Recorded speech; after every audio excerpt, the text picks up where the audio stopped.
The Missouri River in 1875 was a restless serpent, brown and heavy, winding its way through farmlands and forests, whispering stories only fishermen seemed to understand. The tiny settlement of River Bend wasn't much. A few clapboard houses, a church with a cracked bell, and a wooden dock that served as the town's lifeline. Two men fished those waters more faithfully than anyone else, Elias Turner and Jedediah Jed Cole. They weren't rich men, nor particularly young, but they were known for their quiet friendship and honest work. Elias, a widower, lived in a small shack by the water, while Jed, who had lost his son in the war, found solace in the rhythmic sound of oars slapping the current. Every morning before sunrise, they'd push their old wooden boat into the mist, coffee steaming from tin cups, the air cold and clean. They weren't just fishing for catfish, they were fishing for peace. That autumn morning felt different. The air was unusually still, and the river, normally rippling with movement, lay flat as glass. Elias noticed it first. "Feels like the water's waiting on something," he muttered. Jed chuckled. "Maybe it's waiting for us to quit talking and get to work." But as they rowed farther out, the silence deepened. Even the birds along the reeds were quiet. A strange unease settled over them, the kind of feeling that doesn't come from the cold, but from something unseen. When they dropped their lines, the river refused to bite. Hours passed, not a tug, not a ripple. Then, just as the sun began to burn off the morning mist, Elias felt it. A heavy pull, deep and slow, like something enormous stirring beneath the boat. "Jed, grab the net." Elias grunted, leaning back, arms straining. The line groaned under the weight. "Whatever that is, it ain't no catfish," Jed barked, helping him pull. Together they heaved until the water broke. At first it looked like a log tangled in riverweed, but as it breached the surface, both men froze. It wasn't a log. It was a wooden box, half rotten, chained shut, its sides marked with strange, faded initials. The current rocked the boat violently as they struggled to pull it aboard. The box hit the planks with a hollow thud that seemed to echo in their bones. Jed exhaled slowly. "Lord have mercy. What do you reckon's in there?" Elias only stared, his knuckles white on the oar handle. Only one way to find out. They pried it open with Elias's fishing knife. The chains gave way reluctantly, clanking like bones against the wood. Inside, beneath layers of muddy cloth, was a bundle wrapped in oilskin and something else, a small metal locket tied with a blue ribbon. Elias unwrapped the oilskin. What he found made his breath hitch. It was a child's dress, delicate, white once, now stained brown with age and river water. Beneath it, a small Bible, its pages water-warped but legible. A name was written inside in careful handwriting: Clara May Whitaker, age 6. Jed swallowed hard. Someone's little girl. Elias closed the box quietly. "This ain't fishin' no more, Jed. This here's a story that don't belong to the river." By evening, word spread fast. The men who once joked on the docks now spoke in hushed tones.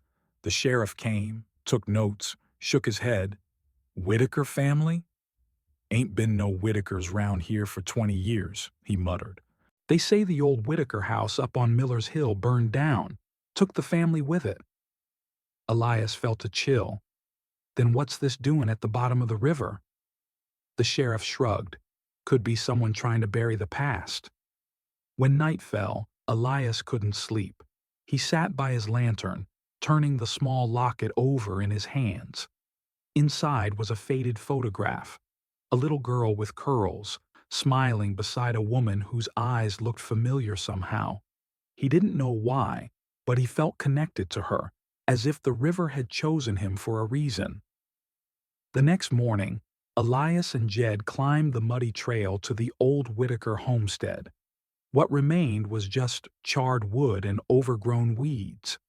The chimney stood like a gravestone against the gray sky. Elias knelt and brushed soot off a broken stone step. "Feels wrong, don't it?" Jed nodded.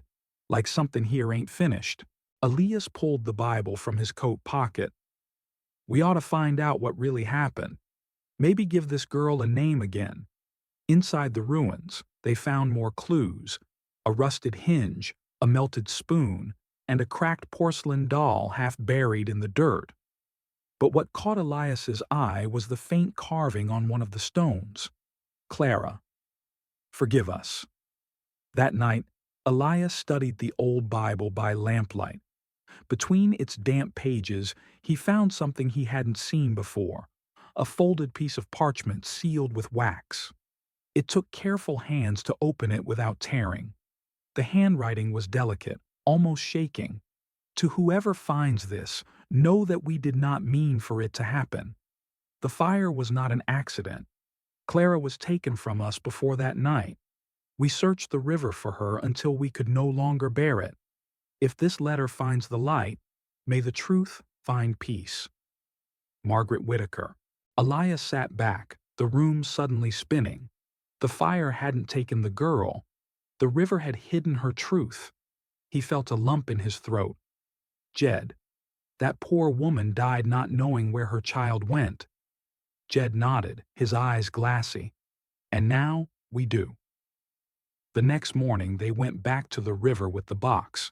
Elias set it in the boat with care, as though it were a sleeping child. "We can't just hand this off to the sheriff and forget it," he said quietly. Jed agreed. "No, the river gave it to us.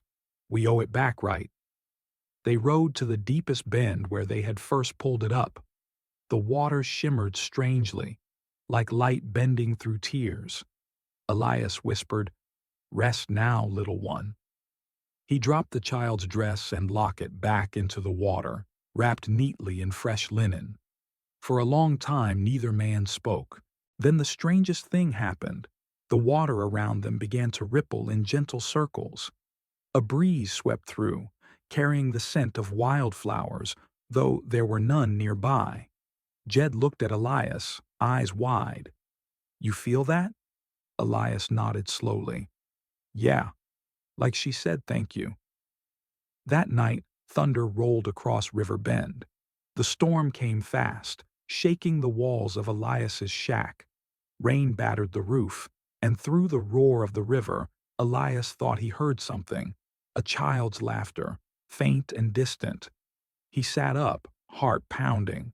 The locket lay on the table, glinting in the lightning. He reached for it, and felt warmth, as if it had been resting in sunlight. He dreamed that night of standing by the riverbank. A little girl in a white dress stood on the opposite shore, smiling, holding a small Bible to her chest. "Tell my mama I forgive her," she said softly. Then she turned and walked into the mist. Elias woke with tears on his cheeks. The next morning, Elias knew what he had to do.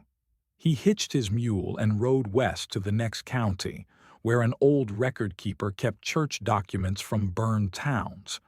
After hours of digging through dusty ledgers, he found it: Margaret Whitaker's burial record, 1855 to 1870. Beside it was a small note, written in different ink: "Buried without her daughter's body." Elias stood there, hat in hand. "Not anymore," he whispered. He returned to River Bend and placed the locket on the church altar. He told the preacher, "Say a prayer for Clara May Whitaker. She's home now." The preacher nodded, understanding without needing to ask. Outside, as the sun broke through the clouds, the river shimmered gold, as if something deep beneath it had finally found peace. Word of what Elias Turner had done spread quietly through River Bend.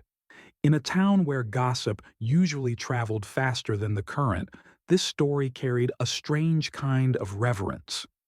The men at the docks stopped cursing and spitting when Elias walked by. The preacher, usually reserved, came to shake his hand. Even the children seemed to sense something sacred in the air. For the first time in years, the townsfolk gathered not for profit or politics, but for remembrance. The preacher announced a Sunday service for a little girl who finally made it home. That Sunday, the small church overflowed. Farmers, widows, drifters, they all came. Elias stood in the back, hat in hand, humbled by the sight. He hadn't meant to start anything. He'd only wanted to do right by a soul forgotten. But sometimes, the river carried more than water. It carried truth. 2 days after the service, as Elias sat whittling by his porch, a wagon creaked down the dirt road. The driver was a gray-haired woman wrapped in a black shawl. She stopped at his gate and called softly, "Are you Elias Turner?" He stood slowly. "That's me." "I heard you found something in the river," she said, her voice trembling. "A box, with a child's things." Elias nodded cautiously. "You kin of the Whitakers?" The woman's eyes glistened. "Margaret Whitaker was my sister." Her name was Eleanor Marsh, and she had traveled nearly 50 miles after reading a small note in a local paper about a fisherman's discovery. She'd lived her whole life believing her sister's child had died in the house fire. Elias invited her in, heart heavy. "I reckon you should see this," he said, and placed the locket in her hand. Eleanor wept softly as she opened the locket. "That smile," she whispered. "Margaret loved taking that picture, before everything went wrong." Elias asked carefully, "What did happen, ma'am?" "The note in the Bible said, 'Clara was taken.'" Eleanor hesitated. "Margaret's husband, Thomas Whitaker, he'd fallen into gambling debts. One night, men came to collect. Margaret tried to hide Clara, but she was taken by force. Margaret went mad with grief. When the house burned later, people thought she perished with her child. But she didn't. She died months later, heartbroken, believing Clara was lost to the river." Elias sat back, the pieces falling together. "The box. They must have thrown it into the water to erase the evidence." Eleanor looked up through tears. "But now you've brought her home." He didn't know what to say. He only bowed his head. Maybe the river didn't want her story buried. The preacher agreed to set a proper headstone beside Margaret's. The townsfolk pitched in. Jed carved the wood. The blacksmith donated iron nails, and the children picked wildflowers to place at the site. The inscription read, "Clara May Whitaker, born 1849, lost, then found, 1875. She sleeps where mercy runs deep." The whole town attended the dedication. Elias watched Eleanor kneel beside the grave, whispering a prayer that only heaven could hear. As the preacher spoke, a warm wind rustled the tall grass. A white feather drifted down, landing gently on the locket Eleanor wore around her neck. Some said it was coincidence. Elias wasn't so sure. He looked toward the river beyond the trees. It shimmered as if alive, peaceful, forgiving, endless. That evening, as they fished again for the first time in weeks, Jed grew quiet. His eyes lingered on the river's reflection. "You ever think," Jed said, "that maybe this wasn't just about the girl?" Elias looked up. "What you mean?" Jed sighed. "You remember my boy, Samuel? Died in that war fighting for men who didn't even know his name. I've been angry ever since. Angry at God, at this river, at life. But when we found that box, it was like the river gave me a chance to lay something down. Maybe forgiveness ain't just for the dead." Elias nodded slowly. "Maybe not." That night, they caught nothing. But neither man cared. The silence between them wasn't empty. It was peaceful. A week later, a strange thing happened. The river glowed. It started just past midnight, soft blue light dancing along the current, like thousands of fireflies trapped beneath the surface.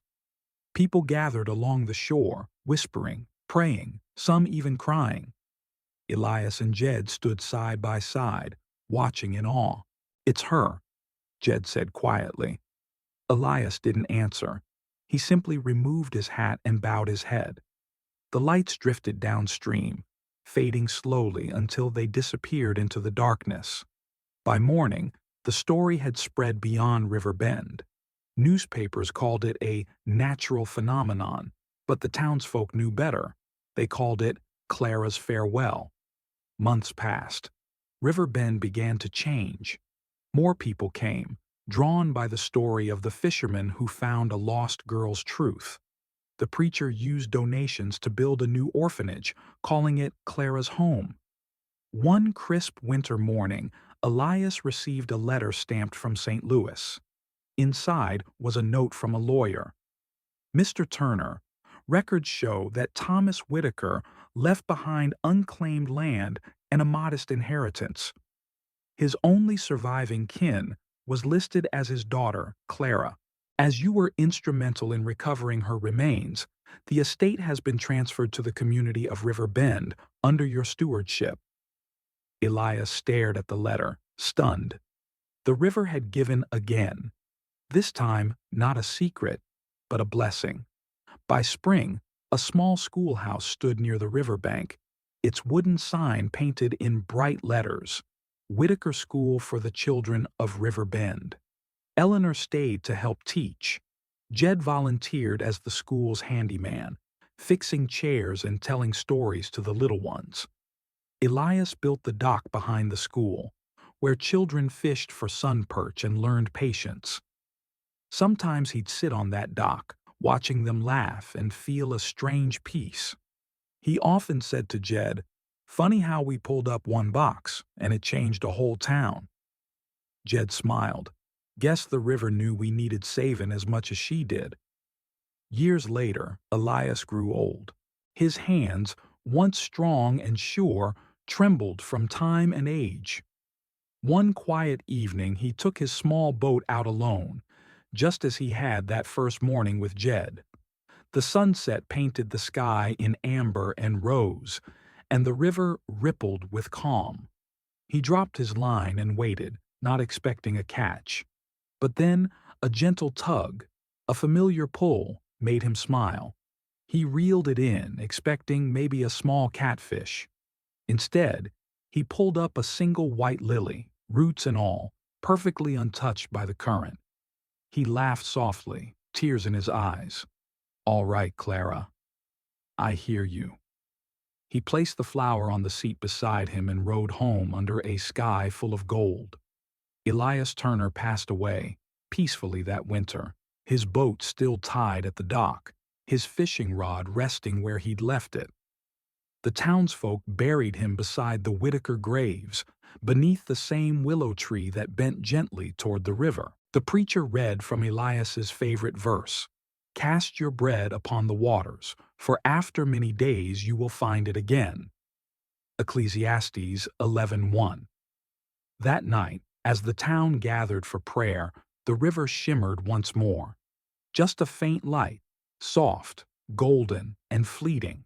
Some swore they saw two figures standing in the glow, a man with a fishing hat and a little girl in a white dress, waving before vanishing into the mist. From that day on, no one in River Bend feared the river again. They said it didn't just take, it returned. It returned truth. It returned peace. It returned love. And for generations to come, when fishermen cast their lines into the Missouri, they'd whisper the same old blessing. May the river remember.